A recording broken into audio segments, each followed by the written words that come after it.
కరీంనగర్ జిల్లా తిమ్మాపూర్ మండలం రేణిగుంట కొత్తపల్లి గ్రామాల మధ్య రాజీవ్ రహదారిపై తెల్లవారుజామున వడ్ల లోడ్తో వెళుతున్న ట్రాక్టర్ను ఆర్టీసీ బస్సు వెనక నుంచి వచ్చి ఢీకొట్టింది. దీంతో ట్రాక్టర్ బోల్తా కొట్టింది. బస్సులోని ప్రయాణికులకు గాయాలయ్యాయి. క్షతగాత్రులను స్థానిక ప్రభుత్వాసుపత్రికి తరలించారు. ఆర్టీసీ బస్ హైదరాబాద్ నుంచి మెట్పల్కి వెళుతూ ఉండగా ప్రమాదం చోటు చేసుకుంది. Karimnagar rural ACP Vijay Kumar, Thimmapur CI Sadan Kumar సంఘటనా స్థలానికి చేరుకుని కేసు నమోదు చేసుకుని దర్యాప్తు చేస్తున్నారు.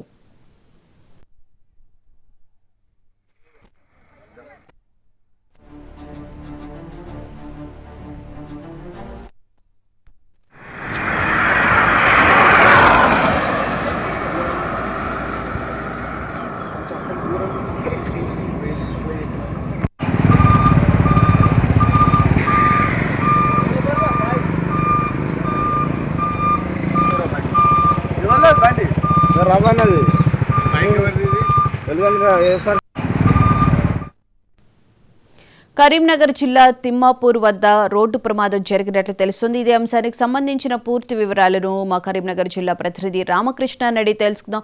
రామకృష్ణ, చెప్పండి, ఈ ప్రమాదానికి గల కారణం ఏంటి? ఆర్టీసీ బస్సు అలాగే ట్రాక్టర్ ఢీకున్నట్లుగా కూడా తెలుస్తుంది. ఎంతమందికి గాయాలయ్యాయి? రాజీవ్ రహదారిపై ఆలస్యం గా ట్రాక్టర్ రోడ్డు దాటుతున్నటువంటి క్రమంలో అతివేగంగా వస్తున్నటువంటి ఆర్టీసీ బస్సు ఢీకొనడంతోనే ఈ ప్రమాదం జరిగినట్లు స్థానిక ప్రయాణికులు చెప్తున్నారు. మొత్తంగా ఈ రోజు తెల్లవారుజామున హైదరాబాద్ నుంచి మెట్పల్లి డిపోకి చెందినటువంటి ఆర్టీసీ బస్సు మెట్పల్లికి బయలుదేరింది. సరిగ్గా 4:30 గంటల ప్రాంతంలో రేణిగుంట కొత్తపల్లి శివార్లో కూడా వచ్చింది. అక్కడ రాజీవ్ రహదారిపై కరీంనగర్ కు వడ్ల రోడ్డు వెళ్తున్నటువంటి ఒక ట్రాక్టర్ గ్రామం నుంచి రోడ్డుపైకి వచ్చి రోడ్డు దాటుతున్నటువంటి క్రమంలో ట్రాక్టర్ ఆర్టీసీ డ్రైవర్ కు సడన్ గా కనిపించడంతో అతివేగంతో ఉన్నటువంటి ఆర్టీసీ బస్సు డ్రైవర్ దాన్ని కంట్రోల్ చేసేందుకు ప్రయత్నించినప్పటికీ అప్పటికే బస్సు వేగంగా ఉండడంతో కంట్రోల్ కాలేకపోయింది. దాంతో ఒకవైపు ఢీకొంటూ కూడా ఏదైతే ఆర్టీసీ బస్సు పక్కకు ఒరిగింది. మరోవైపు ట్రాక్టర్ పక్కన ఉన్నటువంటి పంట పొలాల్లోకి దిగిపోయింది. మొత్తంగా ట్రాక్టర్ లో ఉన్నటువంటి వడ్ల బస్సులన్నీ కూడా కింద పడిపోయి ఈ ప్రమాదంలో బస్సులో ఉన్నటువంటి దాదాపుగా 15 మందికి మాత్రం కొంతమందికి తీవ్ర గాయాలు కాగా మరి కొంతమందికి స్వల్ప గాయాలై ఈ విషయం తెలుసుకున్నటువంటి తిమ్మాపూర్ ఎస్ఐ హుటాహుటిన అక్కడికి సంఘటన స్థలంలో చేరుకోవడం జరిగింది. ఆ తర్వాత ఆయన 108 కు సమాచారం ఇచ్చాడు. అటు పోలీసులు మరియు 108 సహకారంతో కూడా వాళ్ళందరినీ కూడా కరీంనగర్ లోని ప్రభుత్వ ఆసుపత్రికి తరలించడం జరిగింది.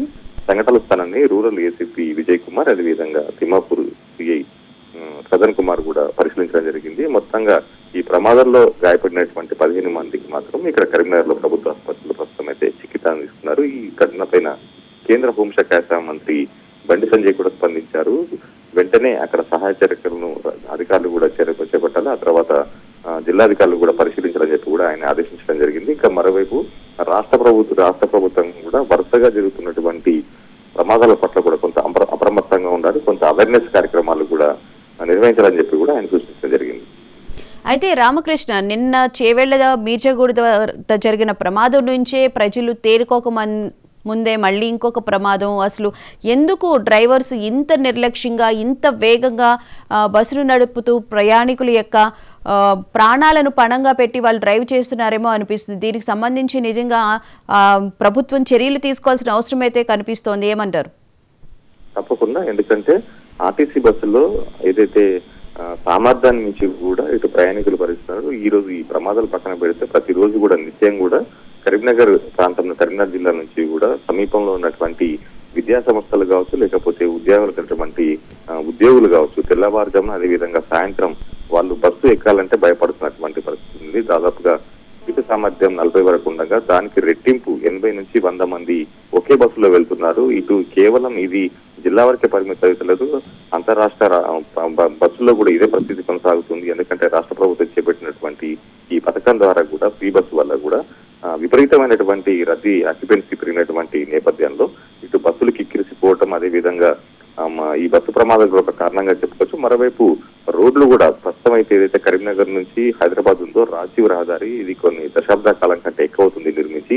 ఇప్పటికే దీన్ని 6 లైన్లుగా విస్తరించాలంటే ఒక డిమాండ్ ఉంది. అయినప్పటికీ కూడా ఇటు సదరు ఏదైతే రోడ్డుకు సంబంధించినటువంటి లీజుకు సంబంధించినటువంటి కంపెనీ, అదేవిధంగా రాష్ట్ర ప్రభుత్వం ఇప్పటికైతే ఒక ఒప్పందం కుదరలేదు. మరోవైపు కేంద్ర ప్రభుత్వం ఈ రోడ్డును 6 లైన్లుగా విస్తరించేందుకు సముఖంగా ఉన్నప్పటికీ కూడా ఇటు ఏదైతే నిర్వహణకు సంబంధించినటువంటి లీజు సంబంధించినటువంటి కంపెనీకి ఇప్పటి వరకు దాని బకాయిలు చెల్లించకపోవడం ఈ సమస్య తలెత్తుతుంది.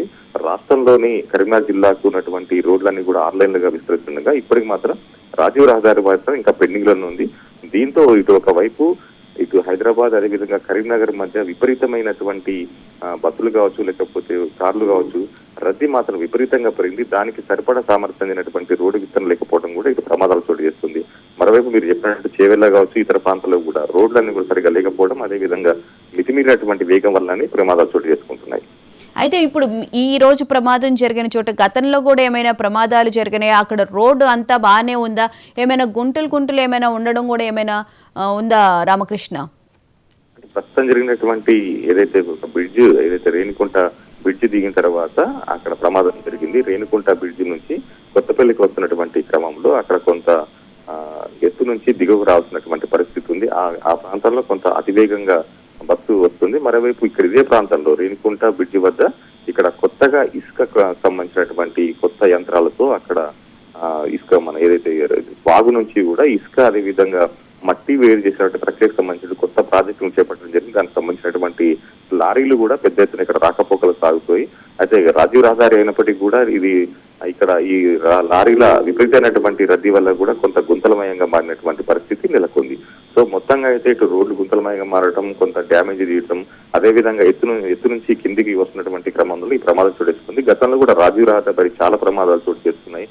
ఎందుకంటే కేవలం ఇటు కరీంనగర్ హైదరాబాద్ మీద కాకుండా ఇటు కరీంనగర్ నుంచి రామగుండం వరకు రాజీవ్ రహదారి విస్తరించింది. ఈ రోడ్డు మార్గంలో చాలా ప్రమాదాలు జరిగాయి. వందల మంది కూడా చనిపోవడం జరిగింది.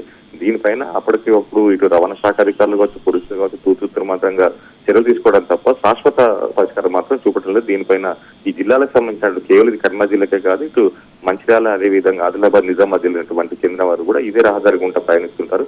ఎందుకంటే ఇటు రైల్వే మార్గం లేదు.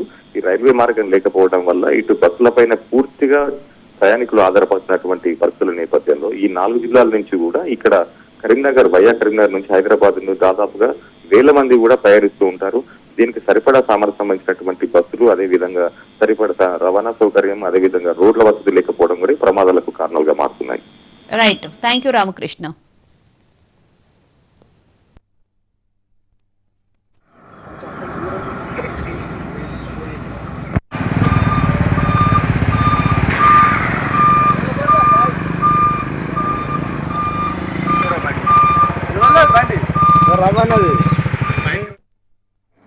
బస్సు ఆల్రెడీ వడ్ల ట్రాక్టర్ ముంగట వెళ్తుంది. ముంగట వెళ్ళిన తర్వాత ఎంతో ఆర్టీసీ బస్సు వస్తుంది. ముందే బండి అని చెప్తూనే ఉన్నా. ఏంటంటే ట్రాక్టర్ లైట్గా బ్రేక్ వచ్చి అంటే బస్సు చూసుకోలే బ్రేక్ కొట్టలే అన్నట్టు. బ్రేక్ బస్సు అనే ఆయన ఆల్రెడీ సడన్ ఈయన సడన్ కుదిరింది అంతే. ఆయన ఆల్రెడీ ట్రాక్టర్ వెళ్ళిపోతుంది ముంగడికి. నేను వెనకగా వచ్చి కొట్టేసింది. స్పీడ్ బాగుందంటారు బస్సు? స్పీడ్ ఉంది. రన్నింగ్ డౌన్ గా అన్న స్పీడ్ ఉంది. ఎటు నుంచి ఎడుతుంది? మీరు ఎటు పోతారు? హైదరాబాద్ నుంచి కరీంనగర్కి వస్తుంది బస్సు. ఈ ట్రాక్టర్ కరీంనగర్ పోతుంది.